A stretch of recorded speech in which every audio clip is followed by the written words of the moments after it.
तो हेलो बच्चों, आज के इस वीडियो में हम लोग अध्ययन करेंगे डेनियल सेल का। इसके पहले वाली वीडियो में हम लोग देख लिए थे विद्युत अपघटनीय सेल। उसके बाद दूसरा देखेंगे डेनियल सेल। डेनियल सेल होता क्या है, इसके हम संरचना के बारे में देखते हैं और उसका अच्छे से अध्ययन करते हैं। देखिए, सर्वप्रथम क्या होता है, हमारे पास दो कंटेनर होता है। क्या दो कंटेनर होता है? सर्वप्रथम क्या करना होता है, दो कंटेनर लेना होता है।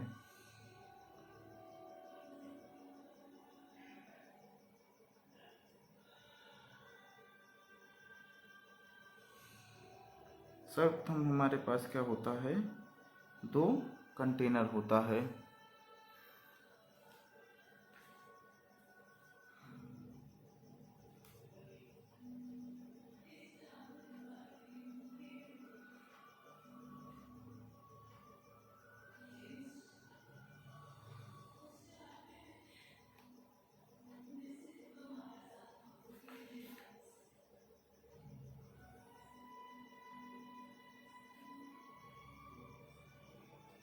ये हमारे पास क्या है, दो कंटेनर है। अब इन कंटेनर में क्या भरा होता है, सॉल्यूशन यानी विलयन। और उस विलयन का क्या नाम है, और ये उसमें कौन सा विलयन उपस्थित है, तो उसका नाम होता है जिंक सल्फेट। क्या नाम होता है, जिंक सल्फेट। इसमें जिंक सल्फेट उपस्थित, इसमें जिंक सल्फेट उपस्थित होता है, इसमें कॉपर सल्फेट। इसमें जिंक सल्फेट, इसमें कॉपर सल्फेट। इसमें क्या होता है, इसमें जिंक सल्फेट उपस्थित होता है जिसका फार्मूला होता है ZnSO4। और इसमें कॉपर सल्फेट उपस्थित होता है जिसका फार्मूला होता है CuSO4। CuSO4। अब देखिए, इसमें जिंक सल्फेट में हम जिंक की जब क्षण को डालते हैं तो वह जिंक का इलेक्ट्रोड बन जाती है। तो इसमें क्या होगा, हमारे पास जिंक का इलेक्ट्रोड होगा। क्या होगा, जिंक का इलेक्ट्रोड होगा। हमारे पास जिंक का इलेक्ट्रोड होगा।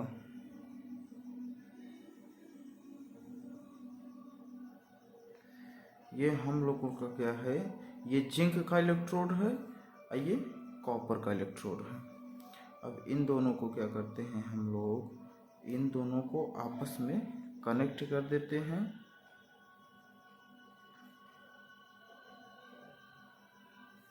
इन दोनों को क्या करते हैं हम, आपस में कनेक्ट कर देते हैं। किससे कनेक्ट करते हैं, गैल्वेनोमीटर। क्या, गैल्वेनोमीटर।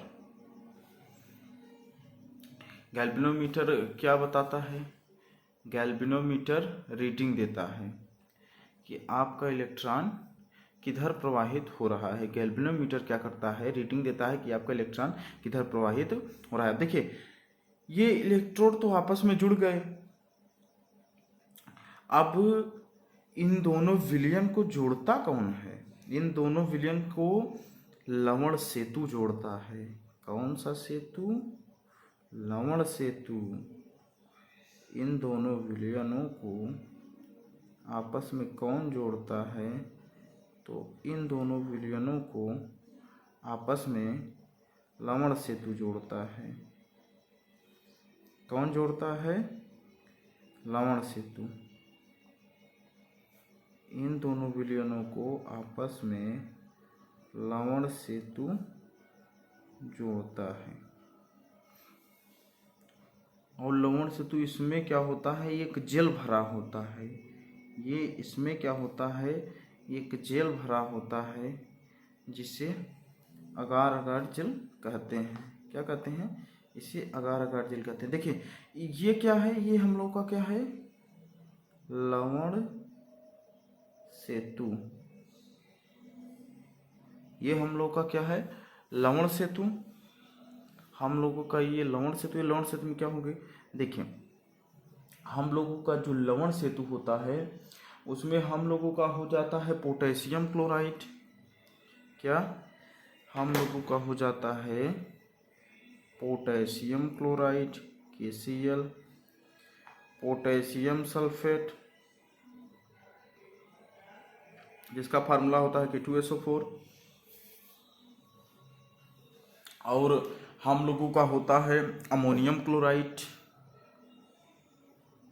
अमोनियम क्लोराइड, और हम लोग का होता है पोटेशियम नाइट्रेट।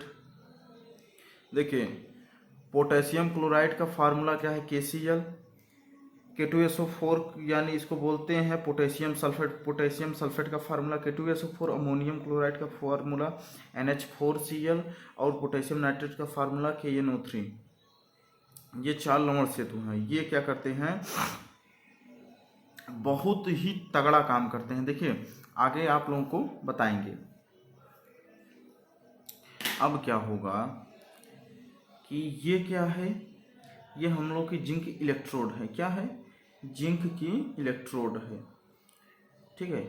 अब इस जिंक की इलेक्ट्रोड पर कौन सी क्रिया होगी, जिंक की इलेक्ट्रोड पर आप लोग जानते हैं अच्छे से कि जिंक की इलेक्ट्रोड पर एनोड होगा, यानी जो अपक्रिया होगी एनोड, एनोड, इस इलेक्ट्रोड का नाम है एनोड, क्या, इस इलेक्ट्रोड का नाम है एनोड, यानी एनोड माइनस। और ये क्या है, कॉपर, कॉपर क्या है, ओ सॉरी, ये जो कॉपर की इलेक्ट्रोड है ये इसको बोलते हैं कैथोड, क्या बोलते हैं, कैथोड। कैथोड क्या होता है, कैथोड होता है पॉजिटिव, क्या होता है, कैथोड क्या होता है, कैथोड पॉजिटिव होता है हम लोगों का। अभी इसमें क्या होता है, इतना हो गया। उसके बाद का हम लोग प्रोसेस देख, उसके बाद क्या हुआ कि ये जिंक का जो इलेक्ट्रोड है इससे इलेक्ट्रॉन निकलते हैं तो क्या हो जाता है, Zn2+ विलियन में उपस्थित होने लगता है, Zn2+ विलियन में Zn2+ उपस्थित होने लगता है। अब देखिए यहाँ से क्या होते हैं, हम लोगों को क्या होता है, ये इस साइड से हम लोगों के इलेक्ट्रॉन जो हैं हम लोग के इस साइड से इलेक्ट्रॉन कॉपर की इलेक्ट्रोड पर चले जाते हैं। यहाँ पर देखिए, यहाँ पर चले जाते हैं तो इसमें क्या आ जाता है, Cu2+, ठीक है।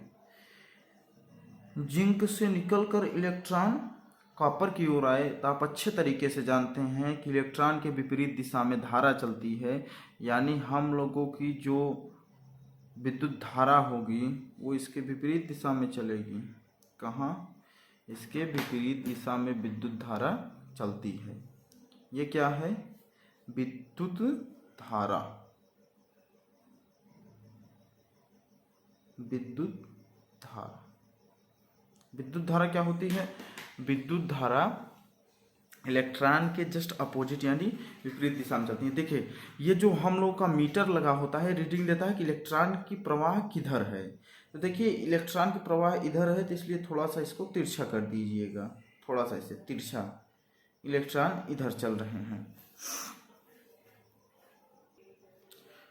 इलेक्ट्रॉन इधर चल रहे हैं। हाँ, और ये इसमें आप जानते हैं क्या होता है, इसमें होता है अगार अगार जल, इसमें एक जल भरा होता है जिसका नाम होता है अगार अगार जल। क्या होता है, अगार अगार जल, ठीक है। अब देखिए, अब हम लोग समझते हैं कि इस पर एनोड क्यों है, एनोड पर माइनस क्यों, कैथोड पर प्लस क्यों है। अब देखिए क्या देखते हैं, बहुत तगड़ी चीज देखते हैं, ऑक्सीकरण का मतलब क्या है। अब देखिए ऑक्सीकरण और चयन, तो आप समझ लीजिएगा कि एनोड पर, देखिए एनोड पर हम लोगों का होता है ऑक्सीकरण, क्या होता है, ऑक्सीकरण। जो जिंक की इलेक्ट्रोड होती है इस पर ऑक्सीकरण होता है, और जो हम लोगों की कॉपर की जो इलेक्ट्रोड है उस पर हम लोगों का अपचयन होता है। इस पर क्या होगा? इस पर होगा अपचयन। इस पर क्या होगा? इस पर होगा अपचयन।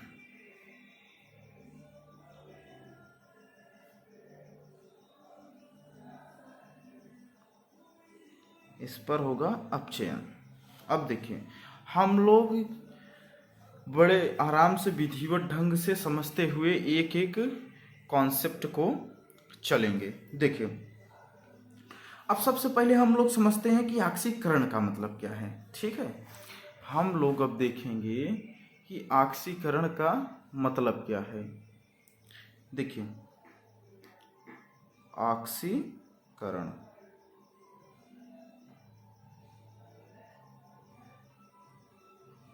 क्या है? ऑक्सीकरण। देखिए, ऑक्सीकरण का मतलब क्या होता है? ऑक्सीकरण और अपचयन।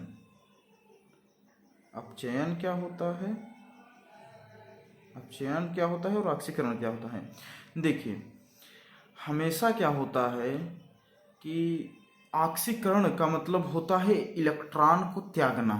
देखिए कैसे, जैसे ये हमारा जिंक है, ये क्या करता है? 2 इलेक्ट्रॉन को त्यागता है, यानी Zn2 प्लस 2e इलेक्ट्रॉन। ठीक है, और जो हम लोग का अपचयन किस पर हो रहा है? अपचयन हमारा किस पर है? कॉपर की इलेक्ट्रोड पर अपचयन हो रहा है। तो इसमें क्या है? कॉपर है। तो देखिए, कॉपर क्या करती है? देखिए सिंपल ढंग से आपको बताते हैं, सिंपल ढंग से। देखिए यहाँ से क्या कर रही है? जिंक अपने इलेक्ट्रॉन को निकाल रही है और किधर जा रही है? कॉपर की तरफ। तो यहाँ पर देखिए, जिंक क्या कर रही है? अपने 2 इलेक्ट्रॉनों को निकाल रही है और किधर जा रही है? कॉपर की तरफ। तो देखिए Cu2 प्लस, अब प्लस 2 इलेक्ट्रॉन क्या बना लेती है? कॉपर बना लेती है। क्या बना लेती है? कॉपर बना लेती है। यहाँ से हम लोग का क्या हो जाता है? कॉपर हो जाता है। ठीक है, अब देखिए, अगर आपसे ऐसे भी, हाँ एक चीज़ और है, इतना आप समझ चुके ना। अब देखिए, यह प्रोसेस ऐसे कंटिन्यू चलती रहती है। उसके बाद क्या होता है? साम्यावस्था आ जाती है, यानी ये समझ सकते हैं आप कि इलेक्ट्रॉन का आदान प्रदान फिर नहीं होता, फिर रुक जाता है। क्या? यह अभिक्रिया ही पूरी रुक जाती है। तो इस अभिक्रिया को चलाए रखने के लिए लवण सेतु का कार्य कर लवण सेतु की सहायता लेनी पड़ती है। तो इसमें क्या होता है? जो हम लोगों का, आप किसी भी को ले सकते हैं, इसमें 4 में से एक को, किसी को भी आप ले सकते हैं। तो देखिए, हम लोगों को क्या लेना है? हम लोगों को सिंपल ढंग में पोटेशियम क्लोराइड ले लेते हैं। क्या? हम लोग सिंपल ढंग में पोटेशियम क्लोराइड ले लेते हैं। देखिए ये वाला, देखिए क्या होता है कि अब अभिक्रिया रुक गई। अब इस अभिक्रिया को चलाने के लिए कुछ न कुछ तो ज़रूरत होती है किसी की। तो इसमें क्या होता है? इस विलियन में जो हम लोग का क्या आ जाता है? पोटेशियम आ जाता है। क्या? पोटेशियम आ जाता है। और इस विलियन में हम लोगों का क्या आ जाता है? Chlorine minus potassium plus. क्योंकि क्या ऐसा क्यों हुआ? पोटेशियम प्लस हुआ और क्लोरीन माइनस। तो आप अच्छे से पढ़े होंगे आयनिक बॉन्ड, क्योंकि अपने कक्षकों को क्लोरीन पूरा करने के लिए पोटेशियम से 1 इलेक्ट्रॉन लेती है।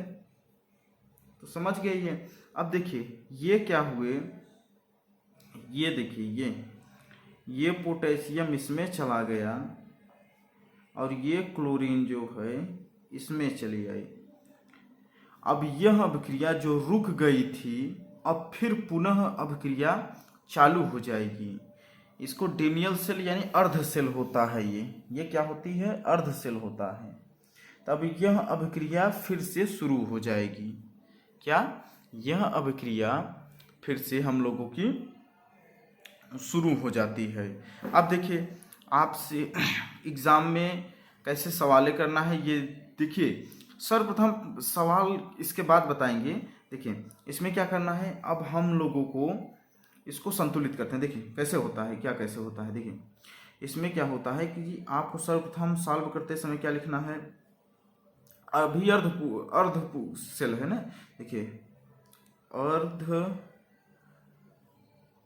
अभिक्रिया, किसकी अर्ध अभिक्रिया, अर्ध अभिक्रिया किसकी, सेल की। तो अर्ध अभिक्रिया सेल में क्या होगा, देखिए अर्ध अभिक्रिया सेल में हम लोग का हो जाएगा Zn dot Zn 2 plus 2 electron. वैसे ही जैसे यहाँ पर है इसको पहले उतार लेना है, Cu2 plus 2 electron dot Cu। अब देखिए यहाँ से देखिए ये सेम है, 2 इलेक्ट्रॉन से ये 2 इलेक्ट्रॉन क्या हो गया, कैंसिल हो गया, 2 इलेक्ट्रॉन से 2 इलेक्ट्रॉन कैंसिल हो गया। अब क्या होगा, पूर्ण अभिक्रिया सेल की क्या होगी, पूर्ण अभिक्रिया सेल की। देखिए यहां पर क्या हुआ, पूर्ण अभिक्रिया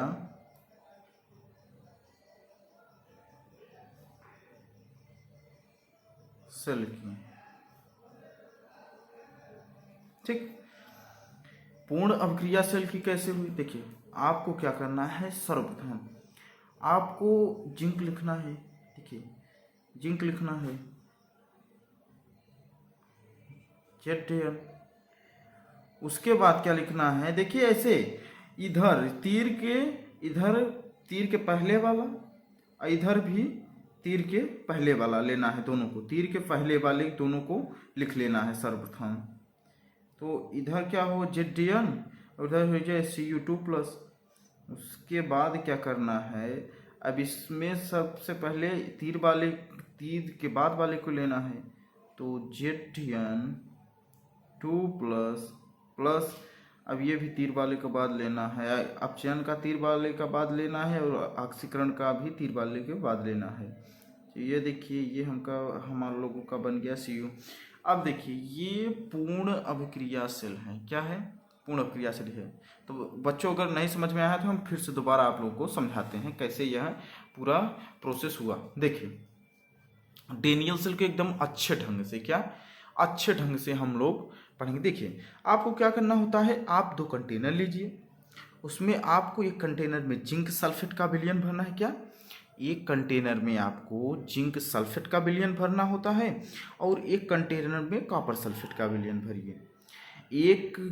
एक जिसमें जिंक सल्फेट का विलयन है उसमें जिंक की इलेक्ट्रोड को प्रवेश कराते हैं और कॉपर सल्फेट के विलयन में कॉपर की इलेक्ट्रोड को प्रवेश कराते हैं। देखिए यहाँ पर जो जिंक की इलेक्ट्रोड है इस पर ऑक्सीकरण होता है, जिंक की इलेक्ट्रोड पर ऑक्सीकरण होता है और कॉपर की इलेक्ट्रोड पर अपचयन होता है। तो जिंक की इलेक्ट्रोड का क्या नाम है, एनोड, और कॉपर की इलेक्ट्रोड का नाम क्या है, कैथोड है।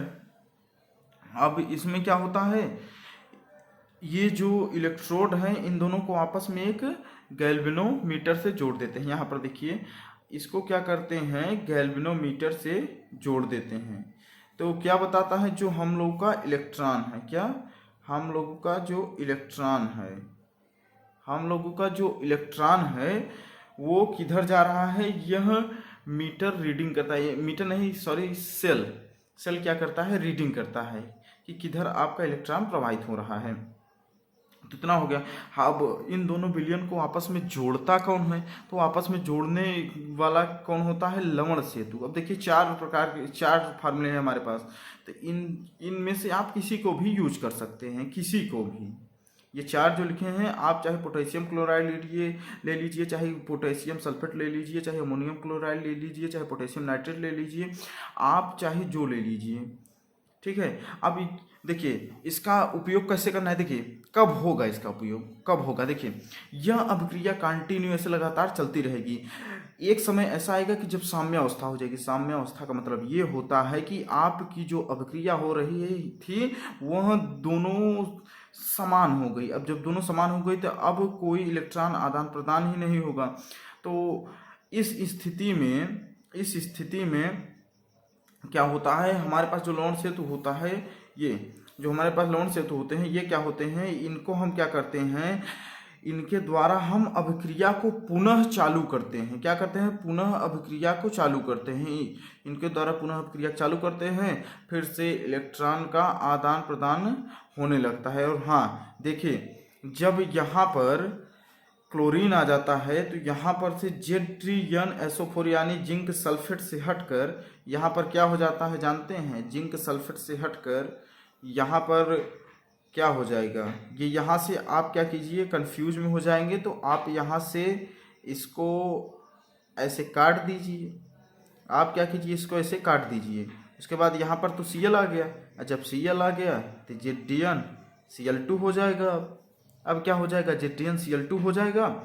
और इसमें देखिए अब क्या था, पहले कॉपर सल्फेट का विलयन था, अब क्या हो जाएगा, इसमें जो हम लोग का पोटेशियम आया है ये यहाँ पर आ जाएगा। तो आप कंफ्यूज ना हो, इसलिए इसको आप ऐसे काट दीजिए।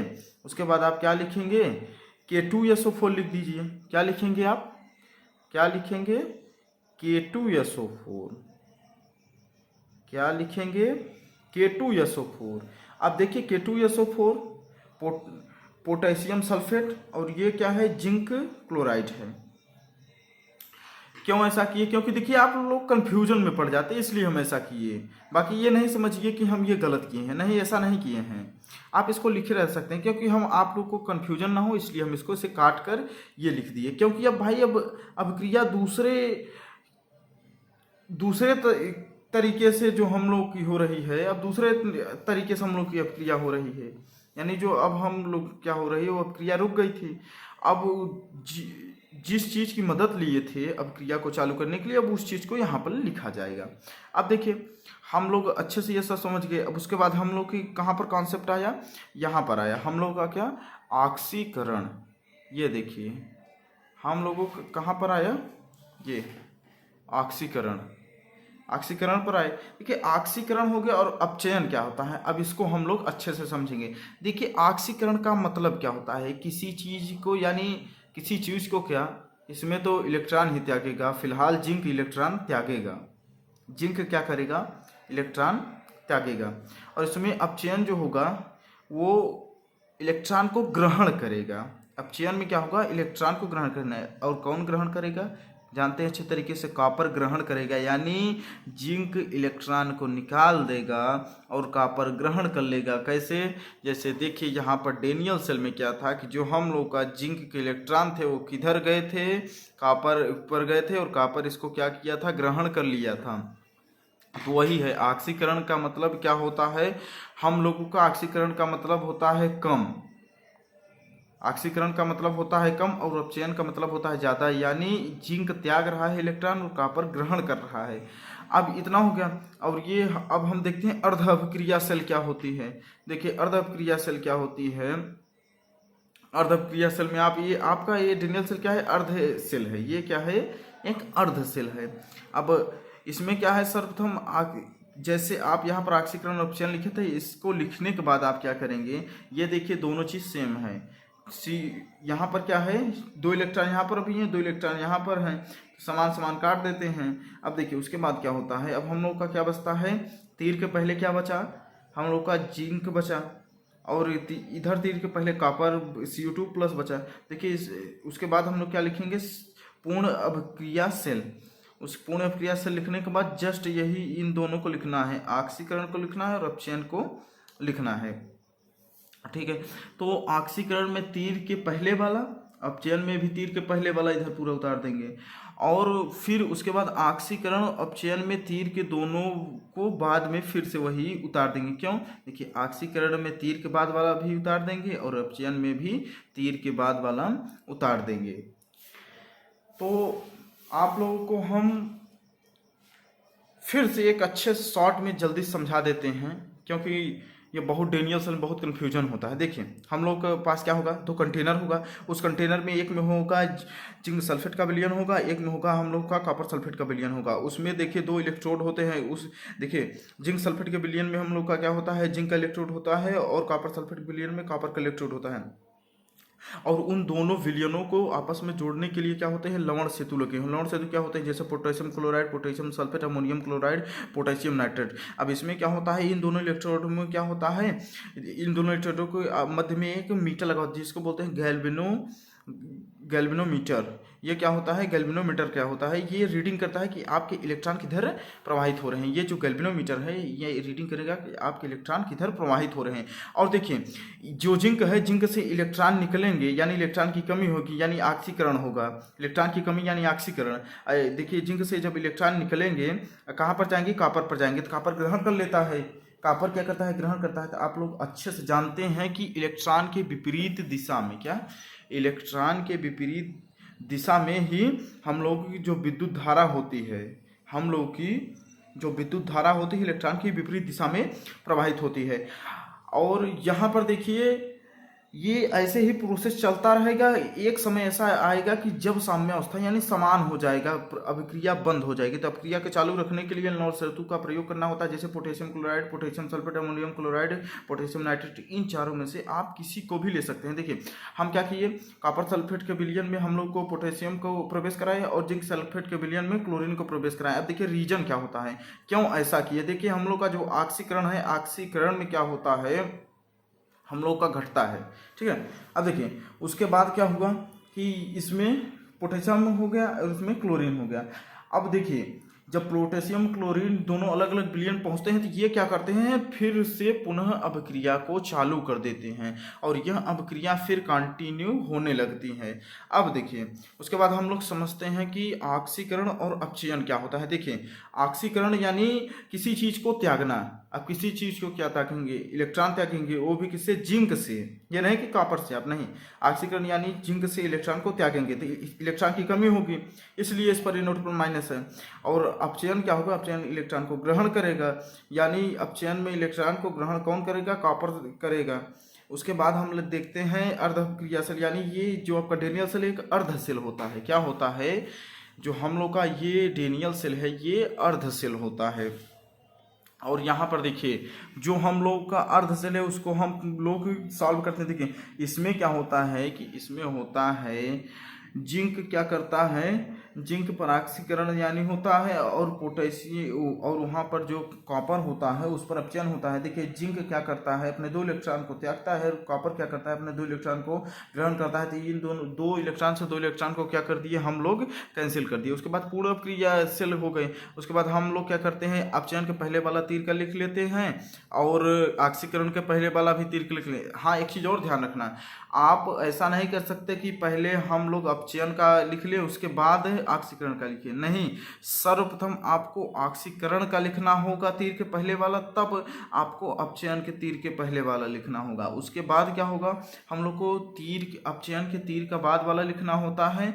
उसके बाद जो हम लोगों का जिंक का होता है, यानी आप कह सकते हैं ऑक्सीकरण का बाद वाला लिखना होता है। आप ये समझ गए ना कि आप ये नहीं कि पहले तीर के पहले वाला, यानी आप तीर के पहले वाला, जैसे यहाँ पर देखिए कॉपर है तो आप ये नहीं कर सकते कि पहले कॉपर ही लिख देंगे, नहीं। पहले जिस पर ऑक्सीकरण हो रहा है उसको लिखेंगे और जिस पर अपचयन होता है उसको बाद में लिखेंगे। क्या, उसको बाद में लिखेंगे। ये हम लोगों का इतना क्या हो गया, इतना हम लोगों का प्रोसेस हो गया।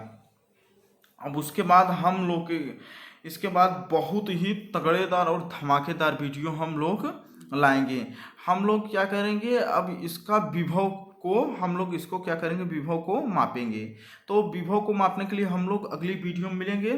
तो दोस्तों आज के लिए बस इतना ही, मिलते हैं किसी वीडियो में इंटरेस्टिंग वीडियो के साथ। हाँ एक चीज़ और है दोस्तों, देखिए आप मन लगा कर पढ़िए। क्या, मन लगा कर पढ़िए। कोई भी ऐसी चीज़ नहीं है जो आपको समझ नहीं आएगी। हाँ समझ नहीं आएगी आप कमेंट करिए, कमेंट करेंगे, ज़्यादा से ज़्यादा बच्चों का कमेंट रहेगा, हम फिर से वही कॉन्सेप्ट पढ़ाएंगे। जब तक आप लोग संतुष्ट नहीं होंगे हम भी संतुष्ट नहीं होंगे, क्योंकि हम आपके ही लिए इतनी मेहनत कर रहे हैं। अगर आप संतुष्ट नहीं होंगे तो हम कैसे संतुष्ट होंगे। तो आप लोग अच्छे से मन लगा कर पढ़िए, खूब खूब मन लगा कर पढ़िए। और यही कहूँगा कि अगर अच्छा लगे तो चैनल को सब्सक्राइब और दोस्तों के साथ शेयर कीजिए, ताकि आपका अगला दोस्त भी इस ज्ञान को अर्जित कर सकें। क्योंकि देखिए, ज्ञान बांटने से बढ़ता है, ज्ञान बांटने से कम नहीं होता। ज्ञान एक ऐसा धन है जिसको जितना बांटोगे उतना ही बढ़ेगा। इसलिए आप दोस्तों को भी शेयर करिए ताकि वो भी पढ़ें। बस आज के वीडियो में बस इतना ही, मिलेंगे अगली वीडियो में। आज के लिए बस इतना ही, धन्यवाद।